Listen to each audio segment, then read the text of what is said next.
So I'm sitting here against the paneled wood entryway that Per made, and it has officially been 1 year that he's been gone. He died on April 20th, 2022. Excuse the hiccups. Whatever. And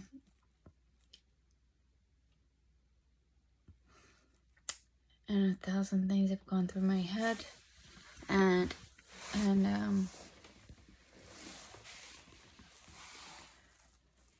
so many memories and regrets and missing and grateful, and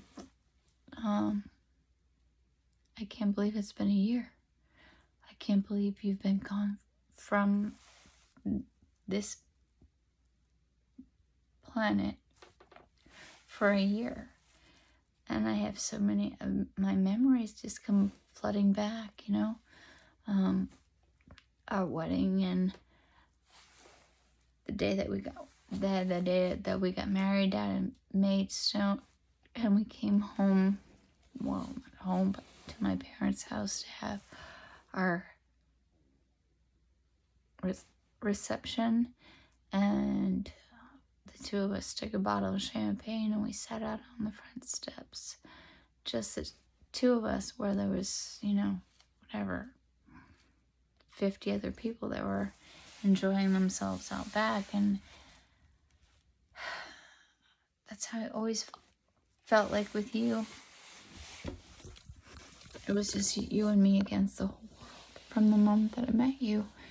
And I mean, God, Jesus Christ, I'm 53, and if I live to be, God forbid, I live to be in my 90s like my grandmother, that's a whole lot of life that I'll be living without you. And I really miss you, and you know, I'm grateful that Jonathan is in Denmark and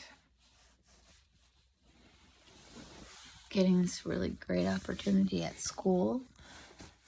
Because you died, he's getting this opportunity, and because of that, it's also opened up this opportunity to Mackenzie. And so we have to look at this in a positive light, and yet it is.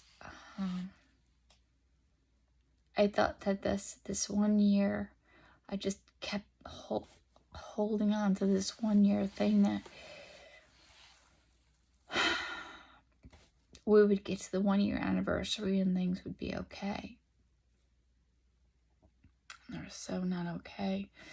And you know, there's just so many things. There's just 1,000 different things. The day that I met you, and I walked into the Montauk, and it was literally like we were the only two people on the planet, and you looked at me, and you didn't look at me like a piece of meat. You looked at me like I was the only person on the planet. And you looked at me like I was the only person on the planet for all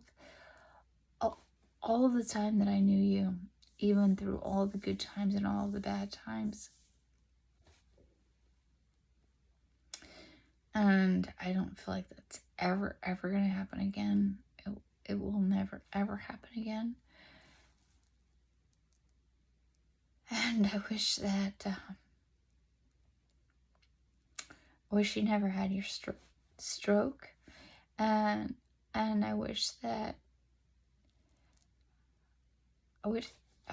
you hadn't been as wounded as you were during your childhood. And I wish you were here so that I could talk to you, because fucking hiccups, I'm sorry.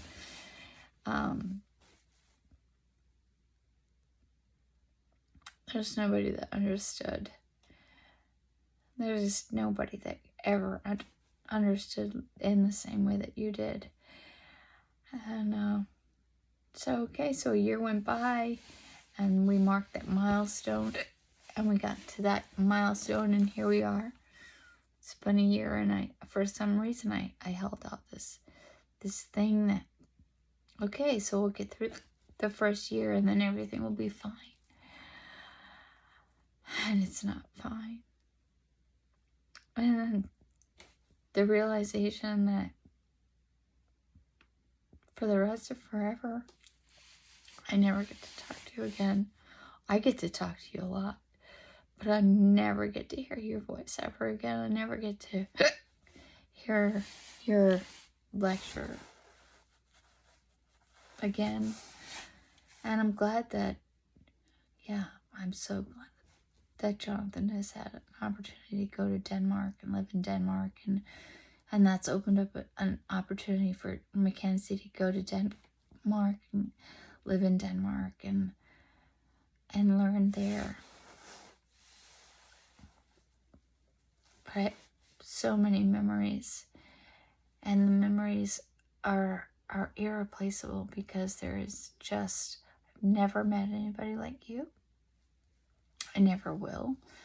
And I'll never meet anybody that ever looked at me like you did.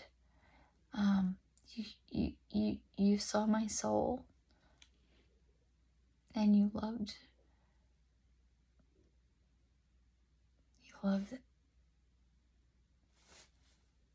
my soul.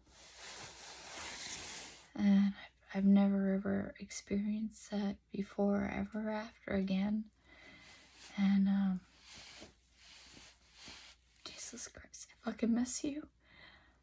And it's like everybody's talking about 420, because it's for whatever top day or whatever. 420 will forever be the day that we lost you.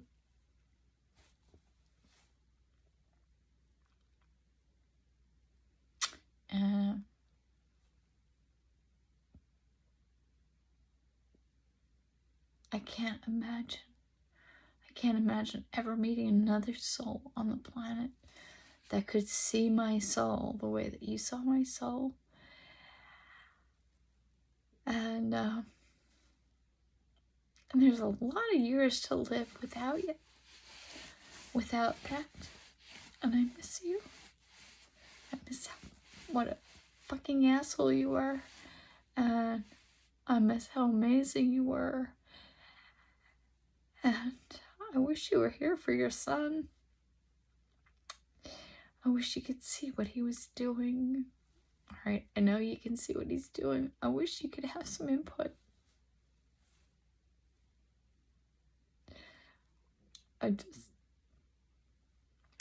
This day couldn't go away without me at least acknowledging it. I didn't have a chance to go and maybe go to Maidstone and talk to you or whatever.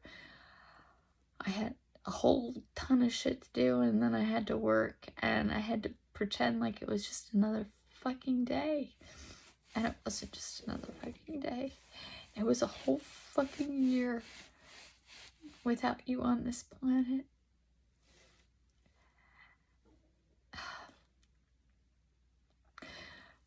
I love you, Pear. For the rest of my life, for always and forever. I miss you, and I hope that your soul is so at peace. And I really wish you would visit me in my dreams a lot more. Like, once. I need more than that. I need, okay, so Jonathan had a stick dropped in his lap today at the beach. And that was probably you, but I need more. Just give me more. I love you.